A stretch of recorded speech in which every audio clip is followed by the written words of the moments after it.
Friends, இது எங்கள் வீட்டு நாய். இவன் பேர் ஜீரோ. இவன் வந்து ரொம்ப சுட்டி. குளிக்க கூப்பிட்டா சீக்கிரம் வரவே மாட்டான். கஷ்டப்படுத்த கூப்பிட்டு குளிக்க வைக்கணும். அவனை பிடிச்சி கட்டி போட்டாலே அவன் கரெக்டாக கண்டுபிடிச்சிருவான் நம்மளை குளிச்சு விட்றதுக்கு கூப்பிட்றாங்க அப்படின்ட்டு. ஸோ அவனை பிடிச்சி பிடிவாதமாக வலுக்கட்டாயமாக கூப்பிட்டு அவனுக்கு பிஸ்கட் கொடுத்து பக்கத்தில் தடவி கொடுத்து அதுக்கப்புறம்தான் நாங்கள் குளிக்கிறக்கே அவனை ரெடி பண்ணோம். ஷாம்பு போட சொல்லியிருந்தாங்க.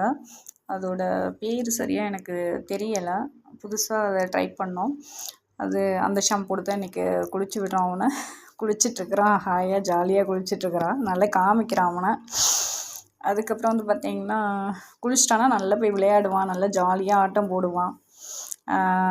அவன் இருந்தான்னா டைம் பாஸ் ஆகிறதே நமக்கு தெரியாது. ரொம்ப ரொம்ப ஜாலியாக இருக்கும். டைம் பாஸ் ஆகிறது சுத்தமாக தெரியாது.